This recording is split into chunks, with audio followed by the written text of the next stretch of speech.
Bem, então nós temos novamente as equações que realizam a conversão entre os sistemas de coordenadas cartesiano e polares. E no ponto a seguir, nós temos uma observação em que nós relembramos o fato de que nós podemos ter dois ângulos, θ1 e θ2, dentro do círculo trigonométrico, ambos no intervalo de 0 até 360 graus, que possuem o mesmo valor da tangente. Então, nós podemos relembrar por que isso ocorre, porque fixando um ângulo aqui no primeiro quadrante, nós temos seno de θ e cosseno de θ positivos. Mas existe um certo ângulo no terceiro quadrante que tem seno e cosseno, ambos negativos. E a tangente de um ângulo, como ela se escreve como seno de θ sobre cosseno de θ, dividindo um número positivo por um número positivo ou um número negativo por um número negativo, nós podemos encontrar o mesmo valor de tangente, que nesse caso seria positivo. Então, nós teremos atenção em relação a isso, fazendo esse primeiro exemplo de conversão entre sistemas de coordenadas, tendo as coordenadas polares rθ iguais a 2π sobre 4, nós encontraremos quais são as coordenadas cartesianas desse ponto. Bem, na resolução desse exercício, nós temos as coordenadas polares dadas, r e θ, e nós temos as equações de mudança de coordenadas que nós já vimos. Então, lembrando que nós obtivemos essas equações de mudança de coordenadas de um certo ponto P, com coordenadas x e y, no sistema de coordenadas usual, a partir de trigonometria nesse retângulo. Cosseno de θ é igual a x sobre a hipotenusa r, de coordenadas polares, distância até a origem, e seno de θ é igual ao cateto oposto sobre a hipotenusa r. Multiplicando por r, nós obtemos as equações de mudança de coordenadas. Bem, então a nossa coordenada x igual a r cosseno θ, no enunciado são dados como 2 e π sobre 4, respectivamente. Então, a coordenada x desse nosso ponto vai ser 2 vezes raiz de 2 sobre 2, que é igual a raiz de 2. A coordenada y, que é igual a r seno θ, ela se escreve como 2 vezes o seno de θ, que nesse caso é igual a π sobre 4. E nós temos essa mesma expressão 2 vezes raiz de 2, que também fornece raiz de 2. Então, as coordenadas cartesianas do ponto dado no enunciado são raiz de 2 e raiz de 2. Como o ponto dado, π sobre 4, é igual a 45 graus, nós temos a coordenada x e a coordenada y iguais no sistema cartesiano original.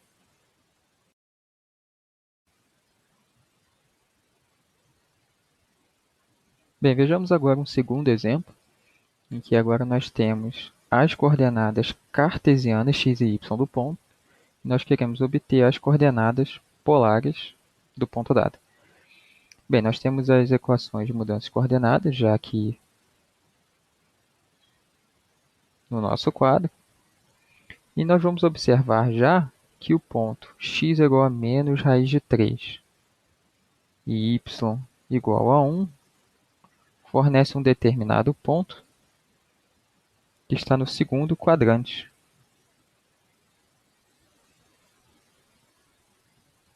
Se ele está no segundo quadrante, o ângulo θ vai pertencer ao intervalo que vai de π sobre 2 até π, ou seja, o nosso ângulo θ, em radianos, ele está entre π sobre 2 e π, em graus ele está entre 90 graus e 180 graus.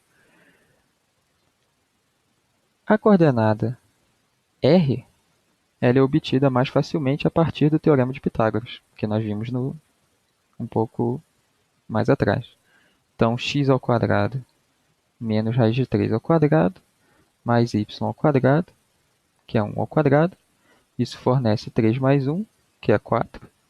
Então, R vai ser igual a mais ou menos a raiz de 4.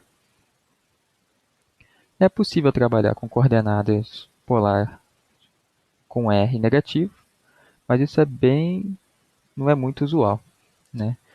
Então, aqui nós vamos usar a própria raiz positiva, R igual a 2. Bem, o ângulo θ do ponto dado, ele satisfaz essa equação tangente de θ é igual a y sobre x, que nesse caso vai ser 1 sobre menos raiz de 3, menos 1 sobre raiz de 3. E lembrando que a tangente ela é igual a seno de θ sobre cosseno de θ. Essa tangente ela é negativa, e nós vimos, agora há pouco, que esse ângulo θ ele está no segundo quadrante.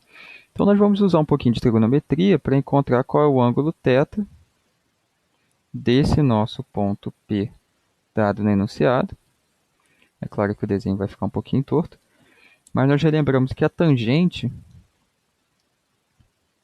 ela aparece aqui como um segmento nessa reta vertical, acima do eixo x com tangente positivo, abaixo do eixo x com uma tangente negativa. Então, se nós marcarmos um ângulo alfa, nós já estamos usando θ, né, para o nosso ângulo, para o ângulo θ do ponto dado no enunciado, mas se nós tivermos aqui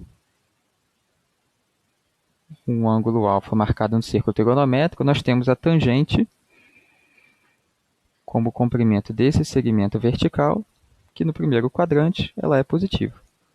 O ponto que nós queremos destacar é que esse ângulo ele tem um correspondente no segundo quadrante. Lembrando que o nosso ponto, no plano cartesiano, ele está no segundo quadrante.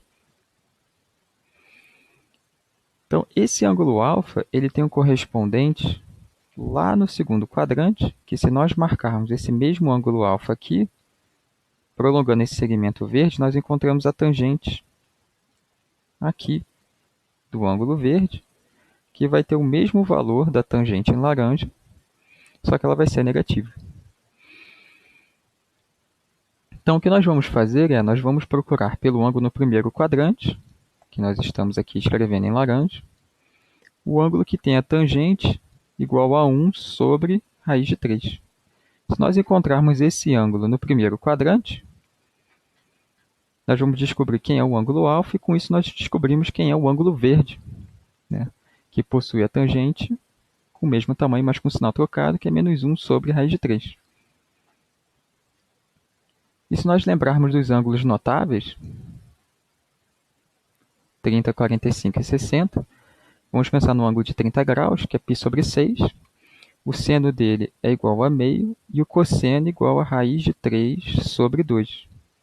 E aqui, fazendo essa divisão de frações, repetindo a primeira e multiplicando pelo inverso da segunda, nós obtemos 1 sobre raiz de 3. O que faz com que o nosso ângulo alfa seja igual a o ângulo alfa seja igual a π sobre 6. Então, o ângulo verdinho, que aparece aqui, é π sobre 6. E o ângulo θ, ele, na verdade, ele começa lá no eixo x e vai até esse segmento radial. Então, o nosso ângulo θ ele vai ser 180, que é π, menos esse ângulozinho alfa, que é igual a π sobre 6. E o que aparece aqui é 5π sobre 6. Esse é o ângulo θ do ponto dado no enunciado. Então, Rθ, 2, 5π sobre 6 é a nossa resposta.